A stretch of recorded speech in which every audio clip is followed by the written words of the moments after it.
Hey, this is Doug Field along with my co-host Brent Macy, and welcome back to this segment of Healthcare Consumerism Radio. And creating cultures of health, building consumers of health and healthcare is a big initiative out there in the marketplace. And joining us to talk exactly about that is Jennifer Flynn, strategy consultant with Mayo Clinic. Jennifer, good morning. Good morning. How are you doing today? I'm great. Thanks. Super. You coming to us from New Jersey today? I am, actually. Hope you've got a little bit of springtime up there. It's raining. So I guess that means the flowers will grow. Yeah, there you go. Jennifer, give our audience a little bit of background. I mean, everyone knows Mayo Clinic, but talk specifically about your health management, your population health business, and some of your initiatives. Yeah, great. Thanks for the opportunity to share a little bit today. Mayo Clinic has obviously been out there for many, many years, and we're always focused on patient care and making sure that we can apply all of the research and education that's appropriate to anyone who we interact with. And, the group that I work with at Mayo and am proud to be a part of for the last 16 years is actually Mayo Clinic Global Business Solutions. Mm-hmm. And our focus is actually to take that knowledge, expertise, and create basically an integrated portfolio of products and services that we can bring out to the marketplace so that we can help organizations assess, promote, improve individual and population health. So we really just take all of that knowledge and expertise that we're continually doing research on and bring it out to the marketplace so that people can take advantage of it.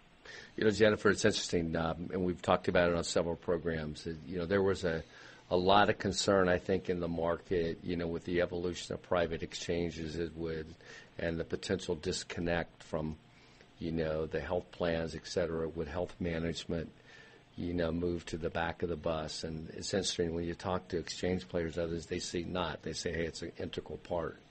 Yeah, I actually think that, to be honest with you, it's the opposite.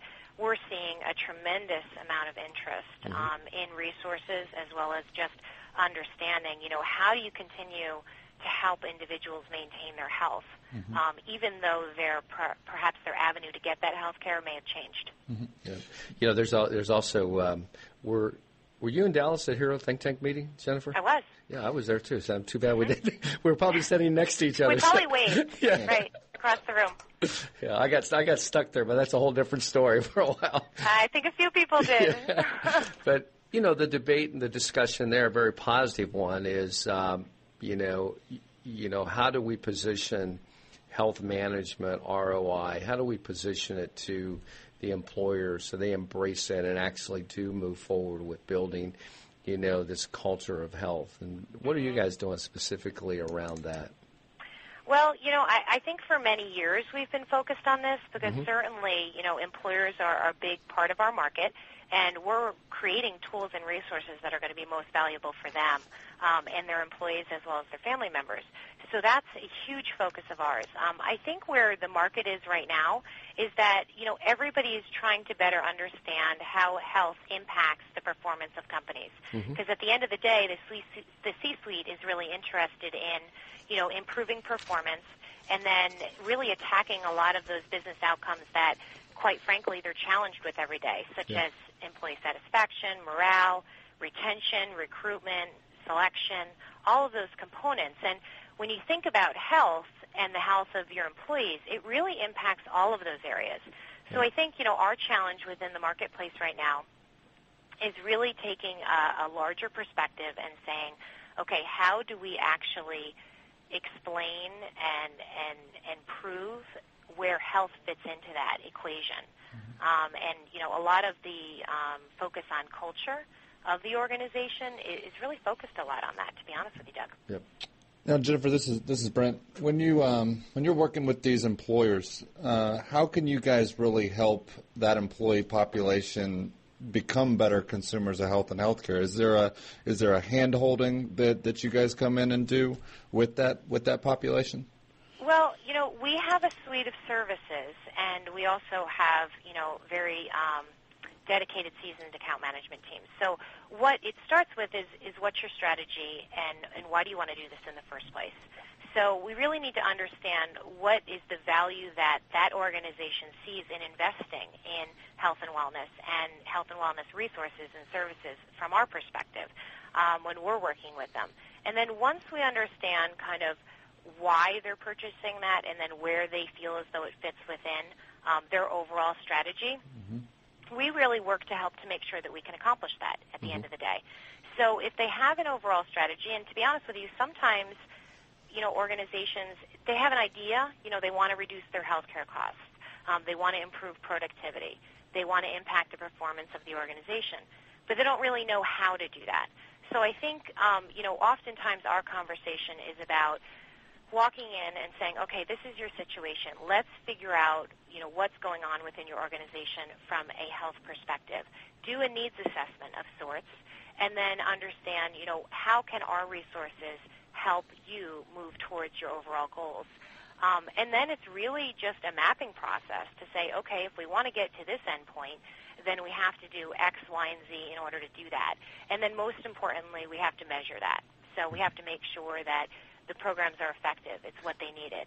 I think when we talk about the culture of health, I think what we're doing is we're really trying to expand the opportunity to have that discussion, because I think what we all realize, certainly those of us that have been out in the field for, the last 20 years, is that, there are a lot of very good programs out there. The Mayo programs are based in research and lots of evidence behind them. But if someone was to ask, can we put that program into this company A and then as well company B, would you get the same outcomes? The answer is usually no. You're not going to get the same outcomes because there's a lot of pieces that fit into the success of that program. So, when people talk about, or at least when we discuss a culture of health, it's taking a look at not only the resources from Mayo, but more importantly, how do we work with the other vendors and partners that organization has to fill in those other spots within healthcare management that they have to fill that perhaps we don't fill, work together very effectively, and then how does the organization provide what I call the scaffolding to help all of that work well? Because at the end of the day, if the organization's messages on health are not inherently supportive of those, say, products they're purchasing, then we have a disconnect. Right. Then the individual employees are asking the question, okay, we behave in this way, but yet you're asking me to complete a health assessment. You also are not going to have a complete successful program unless you have complete buy-in top-down. Would you agree? Absolutely. The leadership support is huge. Yeah. Don't you also I heard an interesting speaker a couple of weeks ago, Jennifer, and want to know if you agree with this. And I think you probably do because you're talking about some of this. But I think some employers, will turn to their health plan, their wellness partner, a combination thereof, and say, hey, we want to do this program. We want to build a culture of health because we want to lower costs next year.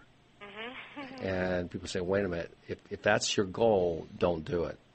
If you want to improve productivity and lower your cost over the next 18 to 24 months, we can build the right program. Would you agree with that?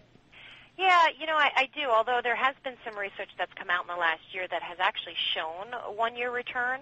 So, Excellent. I think we're all being challenged with that question all of the time. When am I going to see the return on my investment?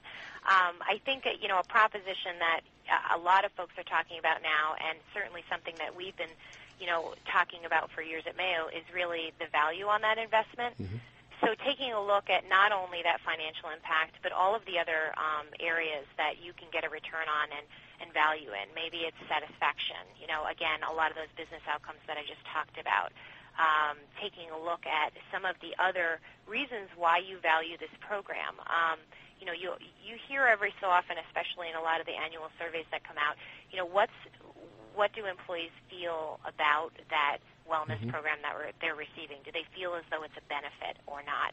And, we see pretty high results on those surveys because they feel as though their employer is investing in them and providing them a resource that, certainly is helping them manage their own health.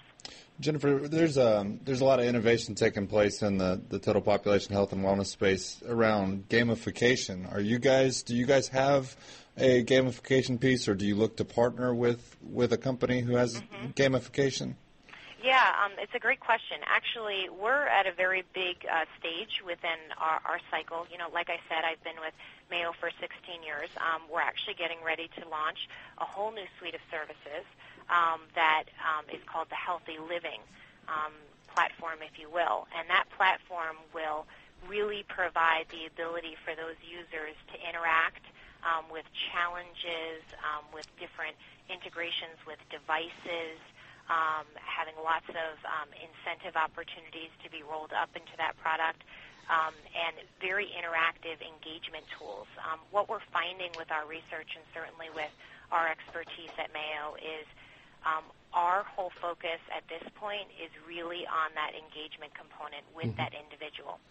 So if we look at it from two different sides, or two different, pieces that make a whole, if you will, our tools are focused on the individual, engaging that individual, whether it be through the latest technology or personalized messaging, or perhaps even just those motivational pieces that we can place that we know from a behavior change perspective will really draw that individual in and have them basically more ready to change their behavior. And then we also look at that organizational support component, which is that culture piece. If we tie the two together, we know that we will have greater success. Excellent. So that's our approach, and actually those new suite of services, I believe many of my colleagues are going to actually be down at the forum and introducing that at the end of May. So if anybody's interested in what's coming out from Mayo, I would say go and visit my colleagues that will be at the forum in May. Excellent. Jennifer, listen, we've got about a minute to go, so I'd like to give you 30, 45 seconds to leave our audience with a couple key takeaways, if you would, please. Yeah. I think, based on my focus area, which is really understanding culture of health and how we can improve that within organizations, I think what we're seeing out there is that there are a few characteristics of successful programs that, have done this, and they include a shared vision. So there are shared rewards between the organization and the employee. There's shared responsibility for managing health. And then there's an overall shared vision. Everybody understands why the organization is doing this, investing in this, and providing the resources. There's also that individual organizational purpose alignment. I personally really love the fact that Mayo takes their profits and puts it back into research and education. So from a personal perspective, I enjoy representing an organization that contributes to that greater good. So there's alignment between myself and my organization, and we find that employers that are savvy in this area are really looking to make that connection, whether it be through selection, training, or just identifying those commonalities. Well, Leadership focus, which was mentioned, which is paramount in all of this, and then strong organizational support, providing those elements like policies and resources, like programs, employee involvement, rewards and recognition, health-related types of value messages. They all have to really be considered if you're going to create a culture of health that's effective and supporting all of your investments. Great. Jennifer, listen, I hate to cut you off, but we've got a hard stop, and I really enjoyed having you on the program. Thanks, Doug.